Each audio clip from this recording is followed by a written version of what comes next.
আসসালামু আলাইকুম এভরিওয়ান, সবাই কেমন আছেন? আশা করছি সবাই অনেক অনেক ভালো আছেন। তো আপনাদের মাঝে আজকে নতুন এক রেসিপি নিয়ে চলে আসলাম আমার চ্যানেলে। আজকে আমি রোস্ট পাকাবো, তো সেটাই আপনাদের সাথে শেয়ার করব। তো প্রথমে আমি মুরগির রোস্ট করার জন্য যে চিকেনগুলো নিয়েছি ওগুলোর মধ্যে একটু ফুড কালার, একটু লবণ, তারপরে একটু আদা রসুন দিয়ে আর কি মাখিয়ে রেখেছি। তো এই যে আমি একটু পেঁয়াজ বেরেস্তা করে রেখেছিলাম, তো পেঁয়াজ বেরেস্তাটা উঠাইয়া আমি তার ভিতরে আর কি মুরগিগুলো ভেজে নিচ্ছি। এক সাইড আমার ভাজা হয়ে গেছে, এখন আমি আর এক সাইড ভেজে নিচ্ছি। তো এক এক করে আমি সব মুরগিগুলো ভেজে নিব। তো মুরগির গোশগুলো আমার সব ভাজা হয়ে গিয়েছে। এখন আমি ওই তেলের ভিতরে একটু তেল দিয়ে তারপরে কিছুটা পেঁয়াজ কুচি দিয়ে একটু হালকা বাদামি কালার করে ভেজে নিব। তো একটু বাদামি হয়ে এসেছে পেঁয়াজগুলো, তার ভিতরে আমি 1 চামচ আদা রসুন বাটা দিয়ে দিলাম, দিয়ে একটু লালচা দিয়ে একটু ভেজে নিব।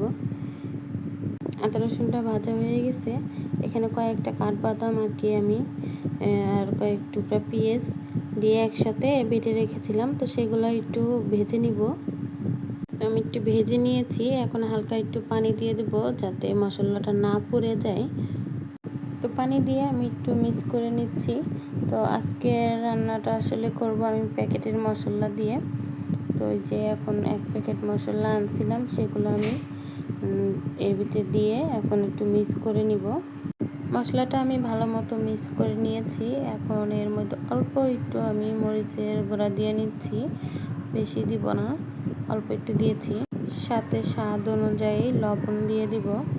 সব মশলা দিয়ে আমি অল্প একটু দুধ দিয়ে দিব, দিয়ে মশলাটা ভালো মতো কষিয়ে নেব। আর একটা কথা সবার মাথায় রাখতে হবে, মশলাটা যত কষানো হবে ভালো মতো তরকারিটা কিন্তু খেতে ততটা স্বাদ হবে। মশলাটা প্রায় কষানো হয়ে গিয়েছে, এর ভিতরে আমি কয়েকটা কাঁচামরিচ মাঝখান থেকে ভেঙে দিয়ে দিয়েছি।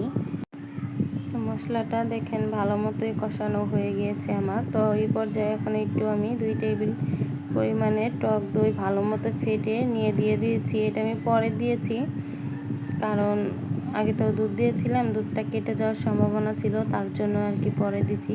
তো এই যে মোটামুটি আমার ভালো মতো মশলাটা কষানো হয়ে গিয়েছে। এখন আমি মুরগির পিসগুলা এক এক করে দিয়ে দিব, দিয়ে ভালো মতো মিক্স করে দিব। তো আমি তরকারিটা ভালো মতো কষিয়ে নিয়েছি।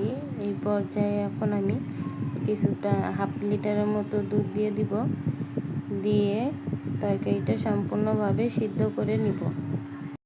তো যে রান্নাটা আমার প্রায় হয়ে গিয়েছে, এখন আমি কিছুটা পেঁয়াজ বেরেস্তা দিয়ে দেব উপর থেকে।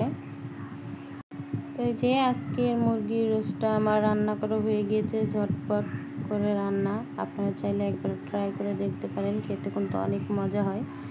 তো যে রান্নার শেষে আমি আর কি কটা পেঁয়াজ বেরেস্তা দিয়ে নিলাম উপর থেকে। তো ভালো লাগলে অবশ্যই লাইক কমেন্ট শেয়ার করবেন, আমার চ্যানেলটা সবাই সাবস্ক্রাইব করে দিবেন। তো ভালো থাকবেন সবাই, আল্লাহ হাফেজ।